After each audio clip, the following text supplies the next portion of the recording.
नमस्कार दोस्तों, मैं doctor Ashok Kumar SPC government college Ajmer से आज आपके लिए ऑर्गेनिक केमिस्ट्री में हम पढ़ेंगे फैक्टर्स अफेक्टिंग केमिकल शिफ्ट।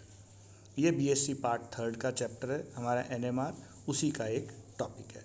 कल हमने केमिकल शिफ्ट पढ़ा था।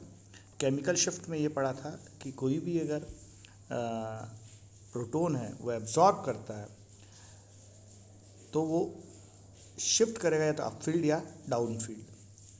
तो जो हमने देखा था कि हमने एक टेट्रामेथाइल सेलेन लिया था, एक रेफरेंस कंपाउंड लिया था, तो उसके अनुसार हमने देखा कि वो कैसे एब्जॉर्ब, अगर कोई इलेक्ट्रॉन डेंसिटी ज़्यादा होती है उस प्रोटोन पे तो अपफील्ड करता है। ये भी देखा कि सर्कुलेशन करते हैं जब एक प्रोटोन के पास इलेक्ट्रॉन, जब उसके इलेक्ट्रॉन्स, तो वो क्या एक इंड्यूस मैग्नेटिक फील्ड जनरेट करते हैं। जब एक एक्सटर्नल मैग्नेटिक फील्ड लगाते हैं उस पर, तो वो इंड्यूस मैग्नेटिक फील्ड या तो उसके अपोज करेगी या उसके साथ रहेगी।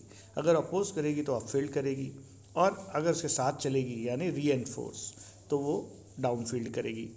तो आज हम पढ़ रहे हैं कि उस केमिकल शिफ्ट को of A proton is affected by the following factor: electronegativity और इंडक्टिव इफेक्ट।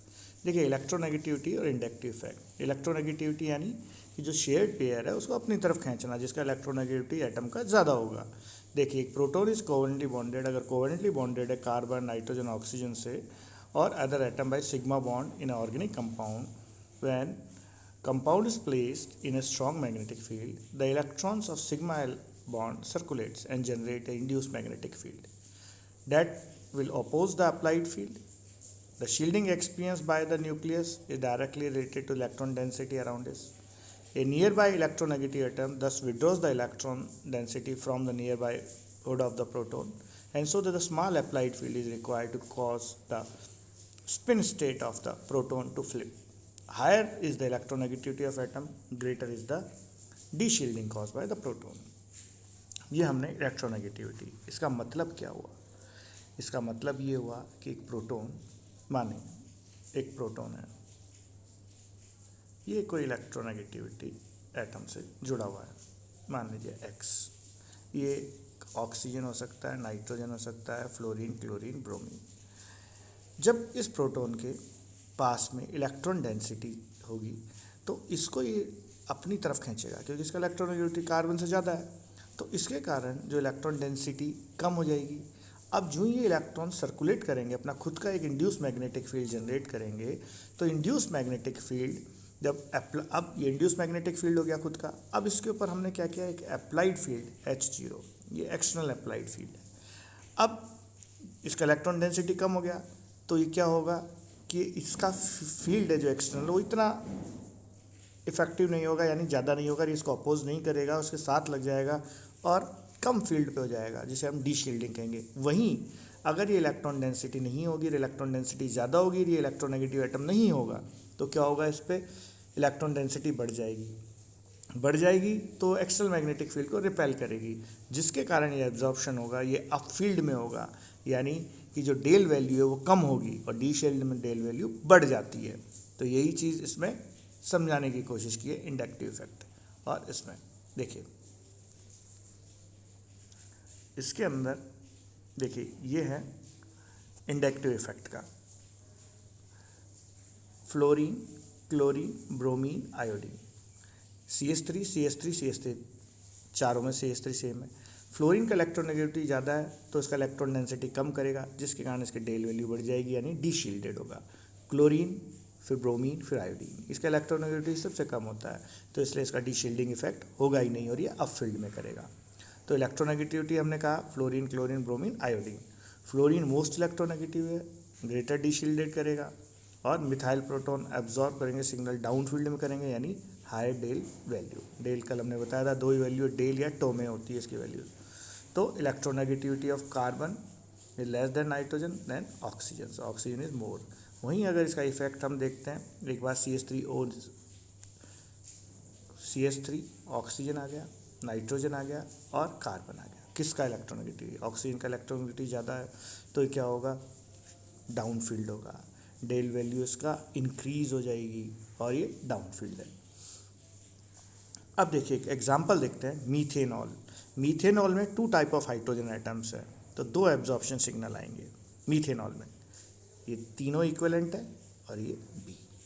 इलेक्ट्रॉन डेंसिटी जो मिथाइल में वो ज़्यादा है in comparison to the proton attach to the oxygen.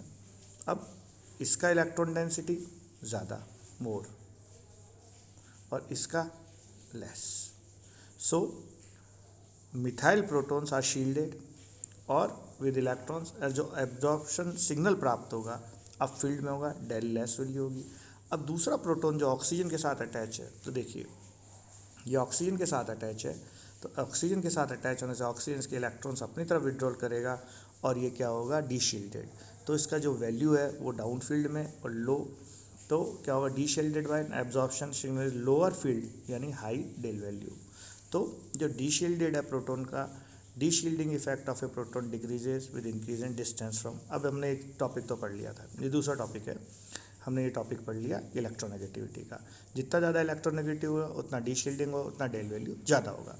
अब ये आया है कि भाई जो D shielding effect of A proton decreases with increase distance of electronegative atom, यानी डेल वैल्यू डिक्रीजेस। अब देखिए यहाँ देखिए इसके अंदर हमारा CH3Cl या CH3CH2Cl, ये क्लोरीन का डिस्टेंस बढ़ गया, यहाँ CH3 के पास है।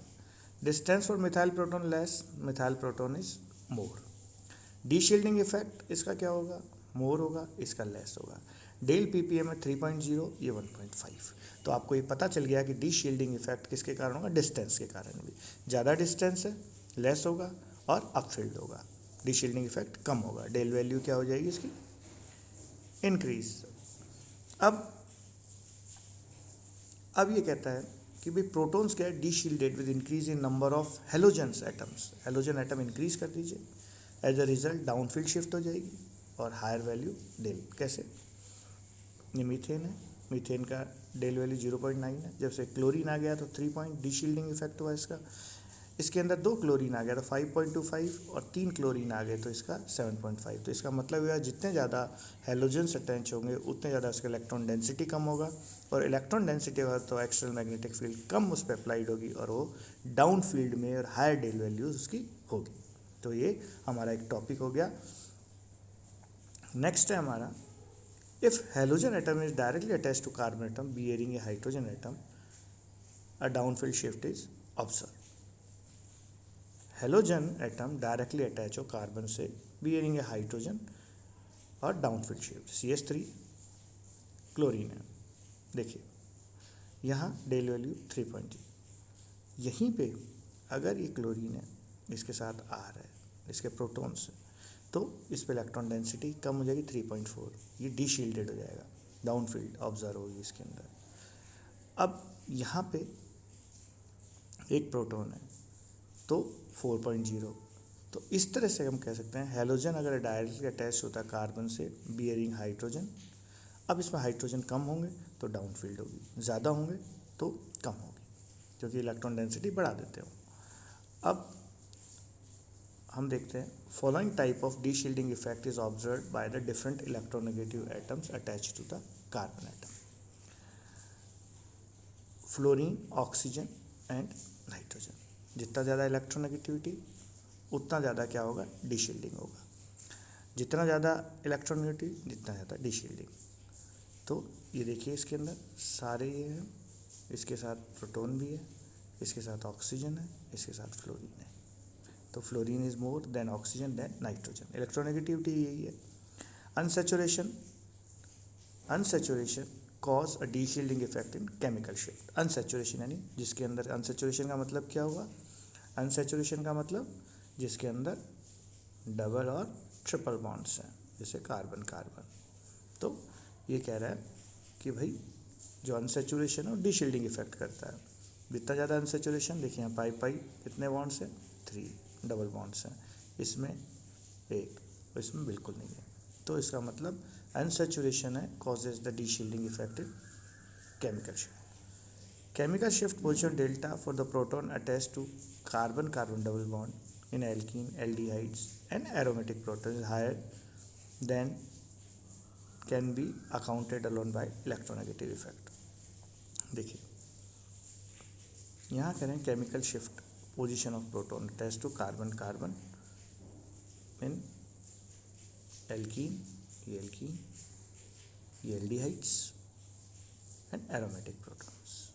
तो इसके कारण एल्डिहाइड्स का ज़्यादा होगा, इलेक्ट्रोनेगेटिव ऑक्सीजन है इसके पास 3.9, फिर एरोमेटिक कंपाउंड्स हैं और फिर विनाइल है। तो इस तरह से ये इसको इफ़ेक्ट करेगा। अब एक है van der Waals deshielding. Van der Waal deshielding, sometimes protons is sterically hindrance, steric STERICA sterically, ये थोड़ा स्पेलिंग गलत है इस बुक में। तो hindered state in the molecule have most substituted groups. Electron cloud of the bulky group repel the electron clouds of protons and proton gets deshielded. Thus the proton absorbs signal in downfield having delta larger value. This is called the van der Waals deshielding effect. इस डीशील्डिंग effect में ये कहने का कोशिश किया है कि अगर किसी मॉलिक्यूल में अगर ग्रुप्स या सब्स्टिट्यूएंट अटैच है तो उनका जो इलेक्ट्रॉन क्लाउड होगा बल्कि ग्रुप का, वो रिपेल करेगा प्रोटॉन के क्लाउड को, जिसके कारण वो डीशील्डेड हो जाएगा और वो डाउन फील्ड में होगा। जैसे इसने एक ट्रिपल बॉन्ड कर लिया है, इसके अंदर डबल बॉन्ड कर लिया है देखिए, और इसके अंदर एक एल्काइल ग्रुप है, ये प्रोटॉन्स है और ये अप्लाइड मैग्नेटिक फील्ड है। तो इसके अंदर खुद का इंड्यूस फील्ड है, तो जिसके कारण ये क्या होगा, बल्कि ये जो ग्रुप्स होंगे ये ग्रुप्स क्या करेंगे, इसको रिपेल करेंगे प्रोटॉन वाले को और ये डीशील्डेड हो जाएगा और लोअर डाउन फील्ड में होगा, यानी हायर डेल वैल्यूज़ में। तो इस तरह से आज हमने इसका डीशील्डिंग का जो शील्डिंग में इफ़ेक्ट करते हैं कैरेक्ट वो हमने पढ़े कि क्या क्या इफ़ेक्ट्स करेंगे। van der Waals डीशील्डिंग पढ़ी हमने।